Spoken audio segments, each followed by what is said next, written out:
Olá, muito bom dia. Seu Em Casa com o Pastor hoje, tanto quanto diferente, né?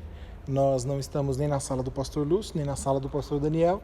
Nós estamos aqui no púlpito do templo, o templo que está vazio, e é muito diferente para mim olhar isso aqui vazio, e acredito que se você vier aqui olhar isso aqui vazio também, não é das melhores sensações que nós teremos. Porém, o que eu gostaria de falar com vocês é sobre algo que as pessoas, ao passarem por aqui, elas percebem ou deixam de perceber: Jesus Cristo. Todos nós sabemos que aqui é um prédio, um templo cristão, onde muitas pessoas passam, elas reconhecem pelo tamanho ou pela placa que está aqui na porta, os desenhos no muro da igreja, que aqui é um lugar, um ambiente cristão. Porém, muitas dessas pessoas, elas reconhecem que isso aqui é um lugar cristão, mas não reconhecem a Cristo. E o problema se intensifica quando essa falta de percepção, ela chega a nós, ditos cristãos. Muitas vezes nós nos declaramos cristãos e mesmo assim não percebemos a ação de Jesus, seja na pandemia, seja num trabalho bem executado ou mal executado, nós não percebemos a ação do Espírito Santo ministrando ao nosso coração pequenas coisas. Muitas vezes a religiosidade nos impede e nos faz cegos diante do agir de Deus nas nossas vidas, na vida dos nossos irmãos. Enfim, Mateus capítulo 2, a partir do verso 1, diz assim: Tendo Jesus nascido em Belém da Judéia, em dias do rei Herodes, eis que vieram uns magos do Oriente a Jerusalém e perguntavam: Onde está o recém-nascido rei dos judeus? Porque vimos a sua estrela no Oriente e viemos para adorá-lo.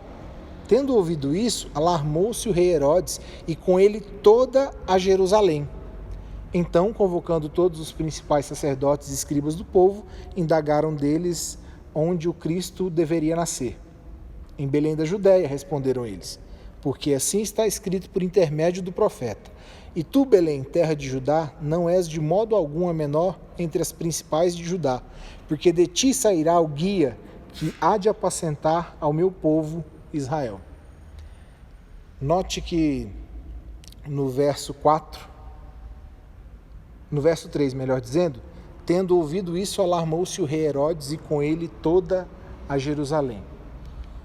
O fato de Jesus ter nascido chegou aos ouvidos do palácio, chegou aos ouvidos do rei, chegou aos ouvidos do povo.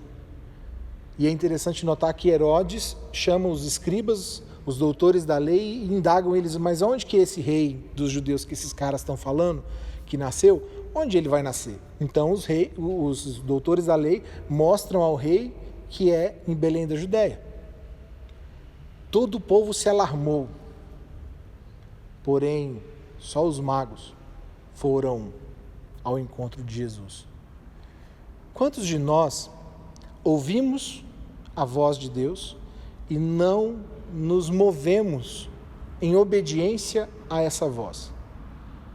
Quantas pessoas aí fora, elas ouvem de nós, de um evangelista, de qualquer outro acesso à palavra de Deus que ela tenha, ela ouve a palavra de Deus, mas não reconhece Jesus como seu Deus. Elas reconhecem o Jesus como um fator histórico, alguém que veio e viveu, porém, como seu Deus, como o Salvador da sua vida, elas não o reconhecem. Nós, como cristãos, em várias situações da nossa vida, nós não reconhecemos a Jesus. Nós ouvimos, nós sabemos, porém não nos movemos a isso. Não nos interessa ir ao encontro de Jesus. Não nos interessa, não é agradável deixar aquilo que a gente está fazendo e que muitas vezes não é a vontade do Senhor para ir ao encontro dele. Note que na parábola do filho pródigo, o pai está esperando o filho e quando ele vê o filho, ele vai ao encontro do filho. O filho está vindo e ele vai ao encontro. Quantas vezes o Senhor vem ao nosso encontro e nós simplesmente viramos as costas ou deixamos isso de lado? Como nós temos reconhecido o Senhor nas nossas vidas?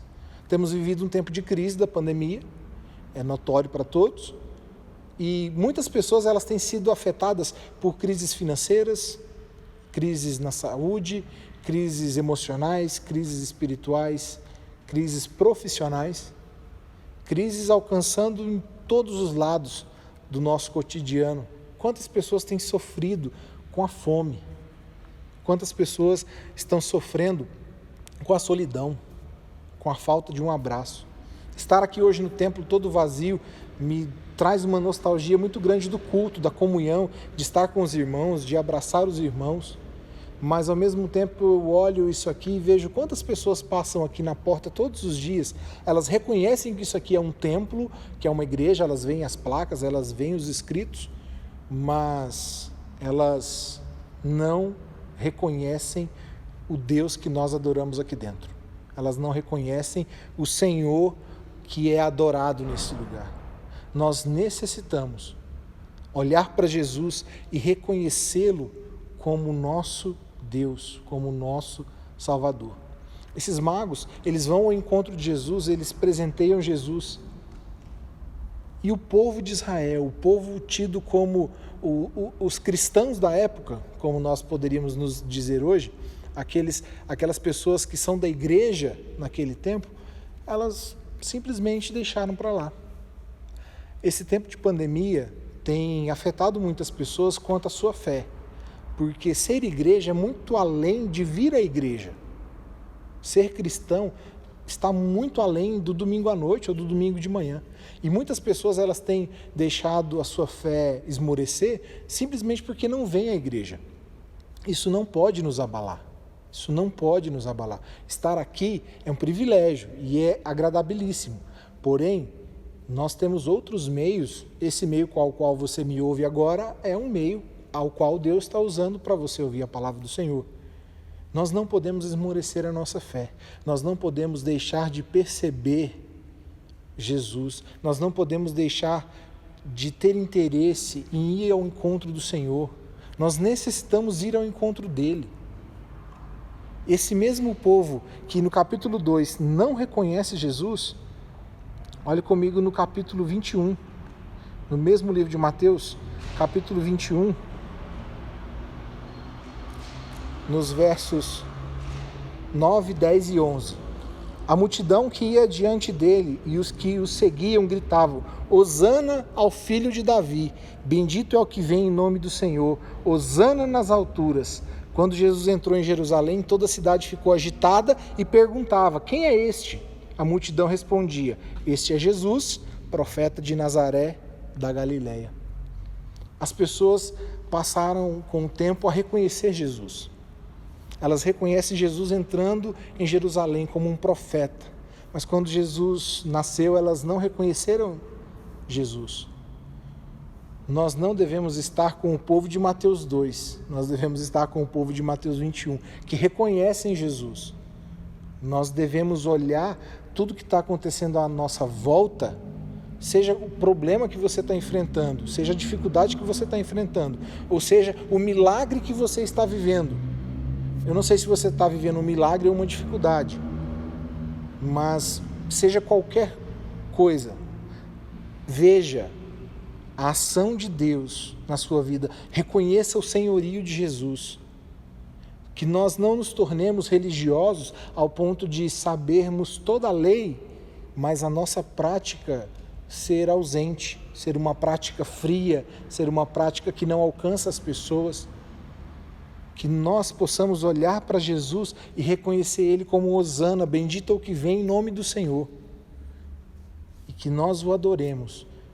Esse vídeo eu não sei se você vai usar no seu pequeno grupo, na sua devocional, ou no seu culto doméstico, no seu culto familiar, enfim.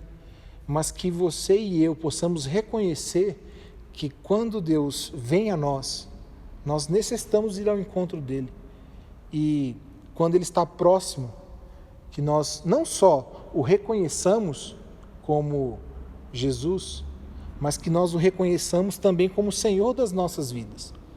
Infelizmente, muitas pessoas elas sabem quem Jesus é, conhecem a história de Jesus, mas elas não se envolvem, elas não se relacionam de maneira íntima, profunda e sincera como nós devemos nos relacionar e como nós nos relacionamos. E elas simplesmente vivem como se Jesus fosse mais uma pessoa. Eu conheço missionários na Índia e eles falam que a grande dificuldade de evangelizar as pessoas na Índia não é o fato de falar que Jesus é Deus. Eles têm milhares de deuses e se você falar que Jesus é Deus, ótimo, será muito bem-vindo. Vai ser mais um Deus. Eles não têm dificuldade em aceitar Jesus como Deus. A grande dificuldade é em aceitar Jesus como nosso único Deus. Eles têm essa grande dificuldade e é aí que está a barreira do evangelismo, por exemplo, na Índia. Só que essa barreira a gente encontra nas nossas vidas. Quantos não adoram mais ao dinheiro do que a Deus? Quantos não adoram mais o casamento, o marido, a esposa, os filhos do que a Deus? Quantos não adoram a carreira, aquilo que ele tem se tornado como profissional a despeito de Jesus? Quantas pessoas zombam da cruz nas suas ações cotidianas, na sua falta de reconhecimento de Jesus? E não é simplesmente falar que Jesus é o Filho de Deus. Muitas vezes, não reconhecemos Jesus como o Senhor das nossas vidas, quando nós não descansamos nele, quando enfrentamos uma prova e queremos resolver tudo do nosso jeito e não confiamos que Ele é o Senhor das nossas vidas. Quando nós queremos dar um jeitinho, seja para a nossa salvação, ou seja, para qualquer coisa que é o Senhor que vai fazer. Nós queremos, e muito influenciados pela nossa sociedade meritocrata, fazer por merecer algo. E nesse muito fazer, nos tornamos egoístas e vaidosos. Nos tornamos pessoas que olham para dentro de nós e declaramos: eu me basto. Que eu e você possamos reconhecer o Senhor como Deus das nossas vidas, reconhecer Jesus como Senhor das nossas vidas, e que a nossa vida seja voltada para adorá-lo em reconhecimento, e não só um reconhecimento histórico, mas um reconhecimento de rendição, um reconhecimento assim como os 24 anciãos que lançam as suas coroas aos pés do Senhor. Que eu e você possamos nos esvaziar de tudo que nós temos, de tudo que nós somos, e lançar aos pés do Senhor, reconhecendo que Ele é, e o Ele é nos basta. Ele é, e o simples fato dele ser já é o bastante para nós, já é o suficiente para nós, já é o que nós precisamos, já é muito além do que aquilo que a gente merece. Reconheçamos o Senhor, que Ele não passe desapercebido por nós, e muito menos que nós passemos desapercebidos a Ele. Que Ele possa notar as nossas vidas, através da nossa adoração, através da nossa vida como um todo, uma vida cristã, equilibrada, saudável, que eu e você possamos adorá-lo em todo o tempo, em nome de Jesus. Vamos orar? Deus, eu quero te agradecer, ó Pai, por esse momento aqui, com os meus irmãos que estão me ouvindo, que o Senhor fale ao coração deles, que seja, Deus, um tempo de reconhecimento da sua grandeza, da sua soberania, do seu poder, mas também do seu amor, do seu cuidado, ainda que tudo se acabe, Deus, que o gado morra, que o fruto da oliveira minta, Deus, que pode passar qualquer situação diante das nossas vidas, que possamos ser como Abacuque, ainda assim nos alegrar no Senhor e exaltar no Deus da nossa salvação. Deus, que o Senhor abençoe a vida de cada um dos meus irmãos, que seja uma semana de poder do Senhor nas nossas vidas, que seja uma semana da graça do Senhor das nossas vidas, e a paz que a Tua palavra diz que excede todo entendimento, possa brotar e fluir no nosso coração. Deus, que possamos vivenciar a paz que o Senhor tem para nós. Abençoe a cada um dos meus irmãos, abençoe a minha vida. Deus, que esse tempo possa cumprir os seus propósitos e que logo menos nós possamos estar aqui adorando o Senhor em comunhão. Nós oramos agradecidos a Ti, em nome de Jesus. Amém. Boa semana, meus irmãos.